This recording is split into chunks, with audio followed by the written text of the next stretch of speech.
Sabi pa, ikingay. Awin na ko, yung India po. Kailangan niya lipat, doktor. Kunya po lang sige. Nung pwede magsabi ka yung ginestra, buwas, yung tao kay eskwela.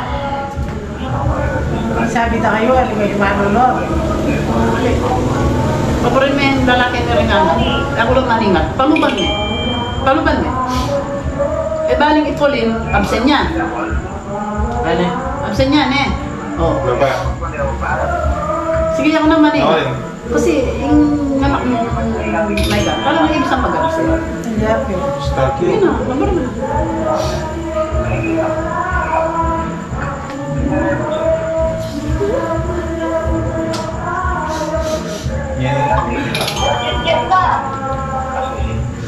Kabalo na.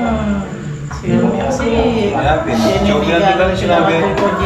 Nandipin ka itsura na eh. May sinabi ng doktor na kailangan ng madialysis. Oo. Oo niya kaya.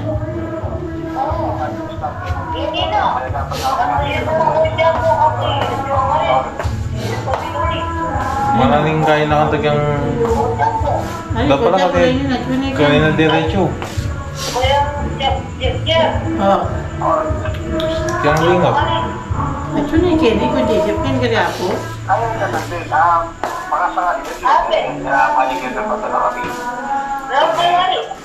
yung kan kaya ako, pimbalang pimbuli kami. Oo, minaw si Kuya Paul. Siya lang yung madialysis yating.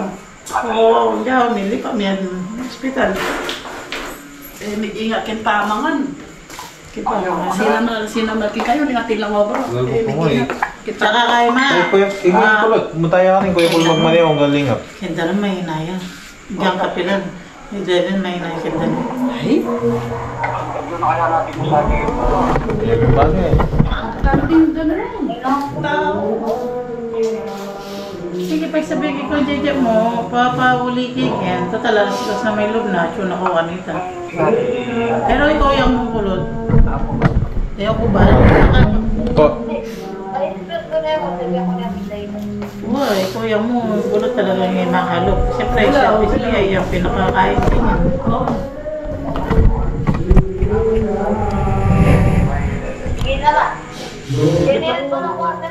niya. Kaya kayo matutad. Uy, jok-jok.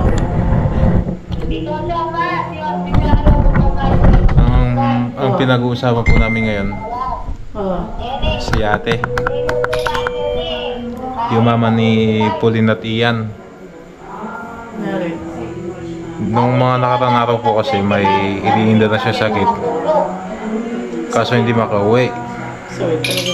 Hindi ayaw niya magpa-confine doon sa Laguna dahil wala magbabantay. Kaya di makauwi. So ginawa ko. Sige, pahulang po ni ko Jejep yan. Anday lang kasi nila kaya di makauwi dahil wala din silang budget. Pinadala ko ng pera kahapon. Pamasahe. Pinauwi namin dito. Ngayon, kanina dumating sila. Bumiyaya mula Laguna hanggang San Fernando. Tapos sinundo nila mama ng ambulansya sa San Fernando, Pampanga. So sakit ni ate ngayon ay sakit sa bato. Bato na ma? Pong?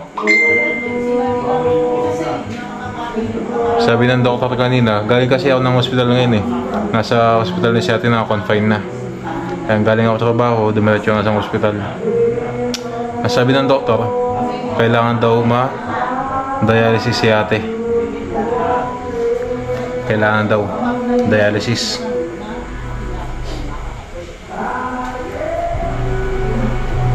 Sakit yan ba ito po? Ano ito? Kita mo yung malo ko. Yung naging gaya na itang pinigyan batunan. Karitay ko ito. Kanya may kumpay niya ang kulang-pagulan niya. Di ba? Wala po pandemic. May kaya. Okay na yan. Takay susumpong-sumpong yari ta niya. Muring nga chuya bali.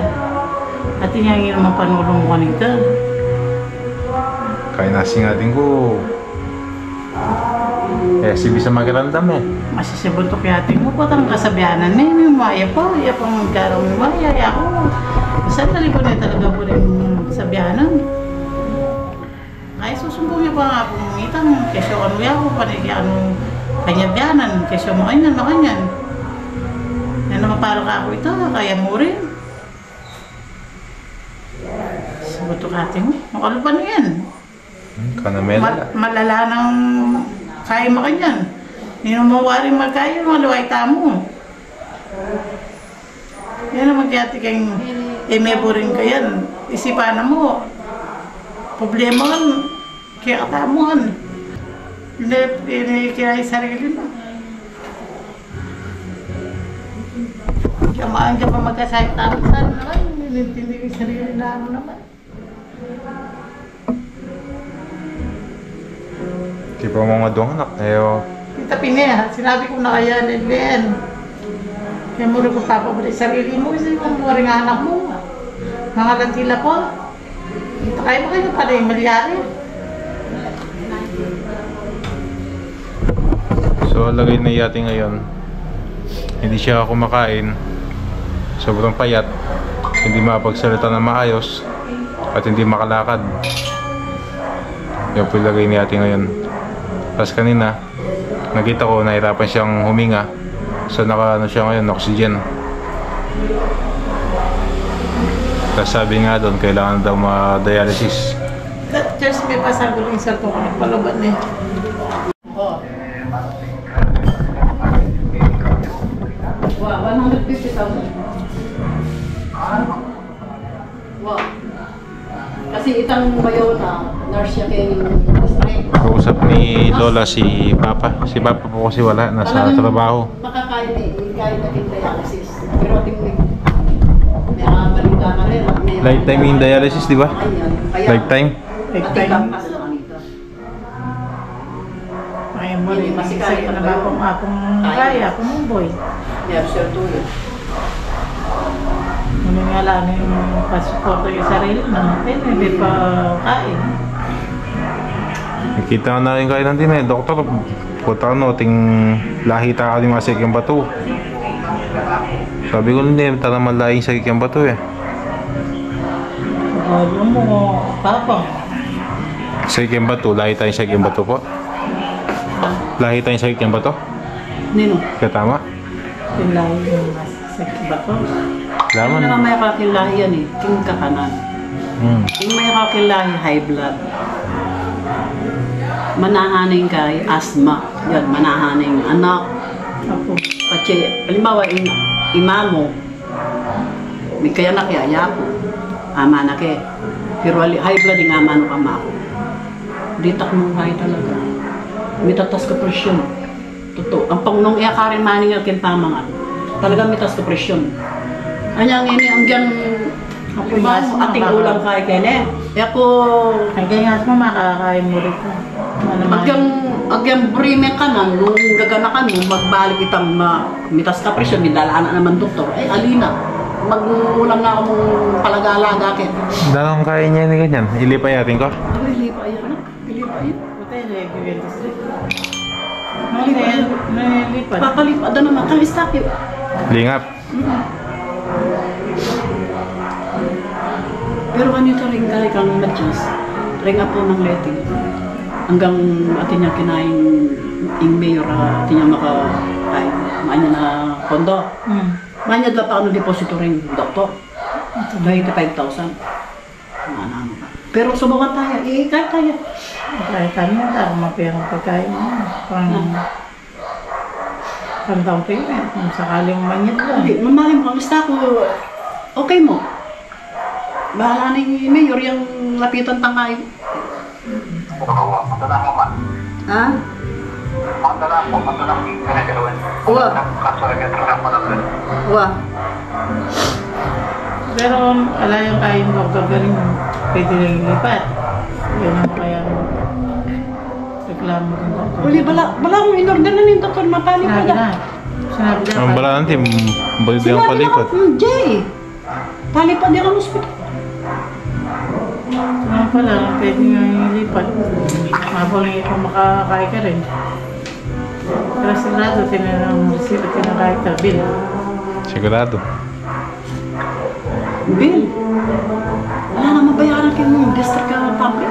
Oo, nangyayang pamati, yung pamuring bill daw, automatic. Diyan kaya de panulo. Basta may admit kita, ganitong panulong siksak na, automatic lang ito. Bukas pinabak at ilapi papakuha king kilwag, ganun de pasali, yung nangalapi. Ito, ring mamahalin, yung kanya ni Automatic kami king kilwag eh. Ay, atin! Sabihan daw, din ng depiniseta, ay poldo, para bukas haba. Papakuha de king kilwag. Pasali daw. Wala, ning ari yung magayan. Ikulot, ikuya po magmaneho pa po talingap. Kulot namin ito ko. So, bali, mag-alas rest na po ng madaling araw. Kakauwi ko lang po. Galing kami ng hospital nila mama. Tsaka si Lola Nitang, tsaka yung kapatid ko. Pinuntahan namin si ate. Binalikan ko. Tinitignan ko yung sitwasyon. So si ate po ay, ang sabi po kanina talaga, pinipilit po ng doktor na kailangan daw mag-dialysis ni ate. Yun po yung pinipilit ng doktor na gawin. Tapos kanina, may time na nahirapan huminga si ate. Pero nakakasadya naman po. Pero nahirapan talaga siyang huminga. Hindi ko po alam sa ano kanina doktor. Sinabi lang namin na nahirapan huminga si ate. Ang gusto po agad na gawin, ilagay ng tubo. Lalagyan daw po ng tubo. Nahirapan huminga si ate. Sinumpong lang. Tapos, nung tinignan, di ba po, tinignan ng doktor. Pagkatapos niyang tignan, nasabi sa amin lalagyan ng tubo. Eh, ilang segundo lang po, naging normal na po ulit yung paghinga ni ate. Bumalik na yung ano niya, yung malakas na yung paghinga niya. Tapos, ang gusto pa ay ilipat si ate sa ibang ospital. So napagdesisyonan nila mama at papa, ililipat si ate sa ano din, public din na hospital, government hospital sa Cabanatuan. Doon po ililipat si ate ngayong madaling araw. Wala kaming pang down. Ang gusto po kasi ng hospital doon sa Cabanatuan, magda-down muna kami ng 4,000 bago dalhin si ate doon. So wala kaming ida-down na pera. Ang ginawa na lang po, yung bayaw ko, nag-iwan na lang siya ng license ID. Pero matutubos din po yung kasi lalakarin po yung sa PhilHealth. Kaya sila mama niyan, bayaw ko, si ate, bali tatlo sila. Pupunta ng Cabanatuan ngayong madaling araw. So tayo, hindi po tayo pwede sumama doon dahil nga po hindi rin pwede yung mga maraming bantay sa hospital.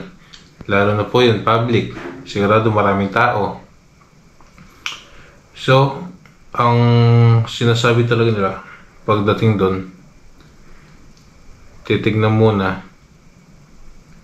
Pero pinipilit ng doktor kanina ay talagang dialysis daw po. Pinipilit niya sa amin. Lagi sinasabi na kailangan na ma-dialysis ni ate. Pero syempre, nasa amin pa rin yung